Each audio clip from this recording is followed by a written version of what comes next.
Affliction.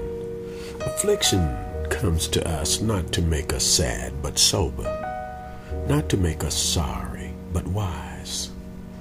Man is never helped in his suffering by what he thinks for himself, but only by revelation of a wisdom greater than his own. It is this which lifts him out of his distress. Afflictions clarify the soul.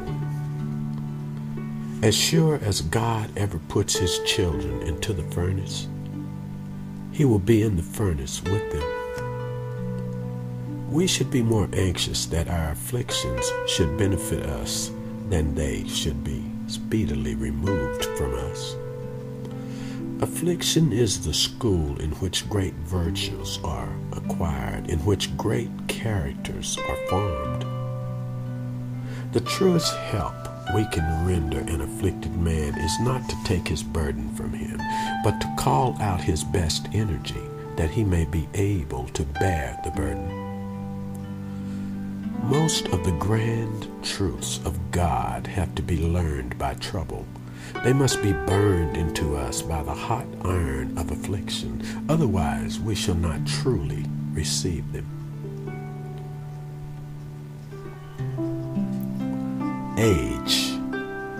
Age is a matter of feeling, not years. Grow up as soon as you can, it pays. The only time you really live fully is from 30 to about 80. Probably the happiest period in life most frequently is the middle age, when the eager passions of youth are cooled and the infirmities of age not yet begun. The pleasures of youth may excel in keenness and in zest, but they have at best a tinge of anxiety and unrest. They cannot have the fullness and depth which may accompany the consolations of age, and are amongst the richest rewards of an unselfish life. For as with the close of the day, so with that of life, there may be clouds, and yet if the horizon is clear, the evening may be beautiful. If you take all the experience and judgment of men over 50 out of the world, there wouldn't be enough left to run it. Only years make men. Rarely do the great men of history distinguish themselves before they are 50. And between 50 and 80, they do their best work, both as regards quality and quantity. Old men for counsel, young men for action. Age, era. The consequence of technical progress is that man must use his mind more and his body less.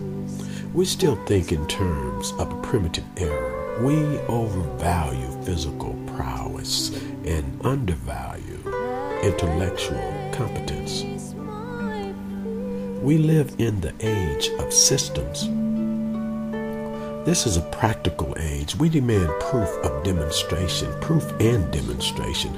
Our approach is the pragmatic approach. Theories will be tolerated only for experimental purposes. They must produce or pass. From time to time in history, men are born and age too soon. We live in an age which thinks being lost in the woods is a new freedom. We are a little too much disposed to glorify the past and prophesy concerning the future, forgetful of the fact that the only golden age really about which we need concern ourselves is at our door.